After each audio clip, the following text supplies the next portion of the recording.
Hello everyone, आज मैं आपको बताऊंगी कि सीयूईटी प्रिपरेशन कैसे करनी है विद माय कलीग्स। वो आपको बताएंगे कि उन्होंने सीयूईटी की प्रिपरेशन कैसे करी थी और कैसे ड्यू में एडमिशन लिया था। ड्यू साउथ कैंपस में अलग अलग कोर्सेज लाइफ साइंस के होते हैं, जैसे माइक्रोबायोलॉजी है, MSc in microbiology, MSc in biophysics, MSc in genetics and biochemistry.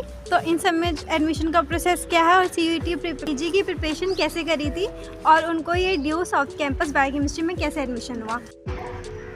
Hello everyone, I am Himani Gautam. मैंने अपनी bachelors Shivaji college university of Delhi से ही करी है इन बायोकेमिस्ट्री।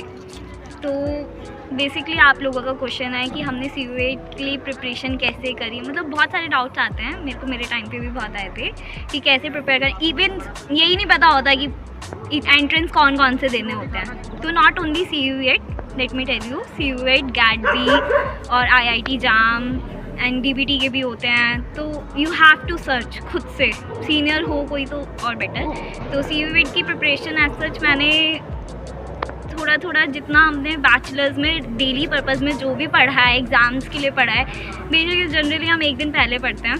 तो वो एक दिन पहले वाली पढ़ाई ही काम आएगी आपके एग्ज़ाम्स में कि आपको बेसिक क्लियर होने चाहिए। इफ़ अगर आपके बेसिक क्लियर है तो आपको पता है, आप कर लोगे अटेम्प्ट।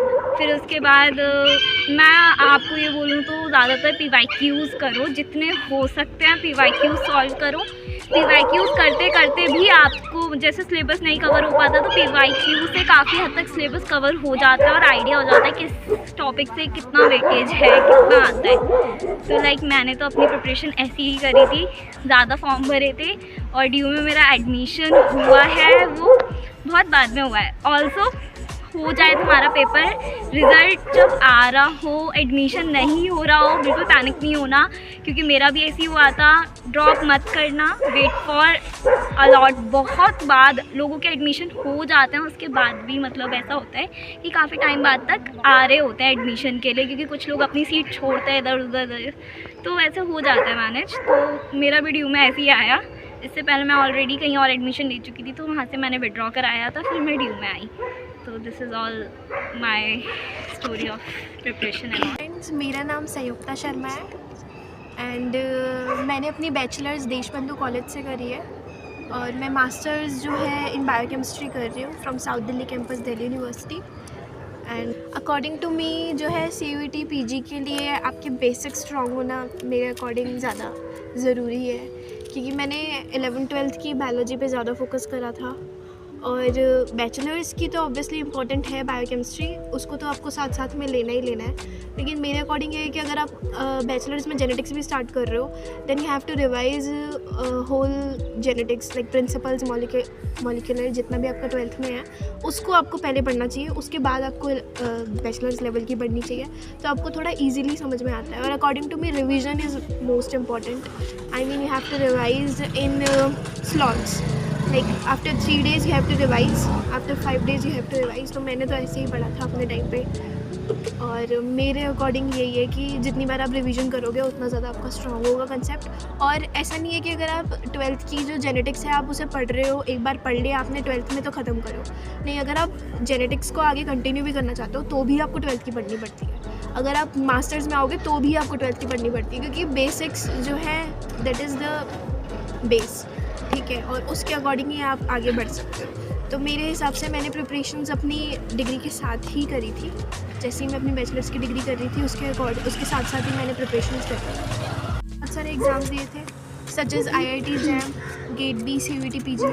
तो मेरे यहाँ पे दिल्ली यूनिवर्सिटी में सीयूईटी पीजी के थ्रू सिलेक्शन हुआ था और ऐसे ही फॉर्म्स के साथ as Himani said in previous कि आपको जो है होप नहीं छोड़नी है, आपको लगे रहना है, ठीक है। स्पॉट राउंड में आपका आ ही जाएगा या फिर किसी भी राउंड्स में आपके आ ही जाते हैं, क्योंकि बहुत से लोग जो है सीट्स अपनी छोड़ देते हैं। तो बेसिकली यही था कि मेरा आया था यहाँ पे। और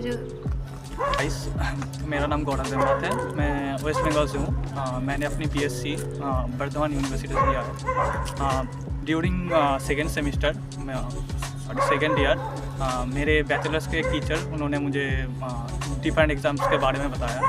उन्होंने बताया कि इस एग्ज़ाम से तुम ऐसे यूनिवर्सिटीज़ में जा सकते हो, तो इसलिए मैंने IIT JAM, GAT B, CUET PG and others बहुत सारे एग्ज़ाम दिए थे। तो पहले तो मैंने जैम के बेसिस में एक इंस्टीट्यूट में एडमिशन लिया था, लेकिन मुझे उस यूनिवर्सिटी में इंटरेस्ट नहीं था। तो मैंने CUT PG के स्कोर के बेसिस पे मुझे लगा कि ड्यू एक बेटर ऑप्शन हो सकता है मेरे कैरियर के हिसाब से। तो इसलिए मैंने ड्यू का फॉर्म भरा एंड मुझे डिफरेंस राउंड होते हैं, तो मुझे एक राउंड में जो कि स्पॉट राउंड 1 है उसमें मेरा एडमिशन हो गया।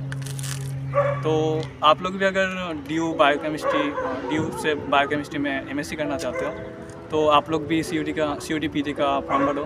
एंड इसमें टेंशन नहीं लेना है कि ड्यू में हमारा सिलेक्शन होगा कि नहीं, क्योंकि अगर आप BSc के साथ एडमिशन लेना चाहते हो किसी अच्छी यूनिवर्सिटी में तो बेसिकली 6 महीने या फिर 3-4 महीने भी इनफ होता है। अगर आपके बेसिक्स क्लियर हो तो आपको इजीली ये मिल सकता है।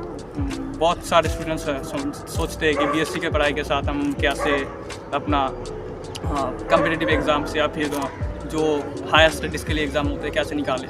तो ज़्यादा टेंशन नहीं लेना है, बस 3 रूल्स होते हैं, रिकॉल, रिविज़न एंड स्टडी करो, PIQ करो, तो ऑटोमेटिकली मतलब हो जाता है।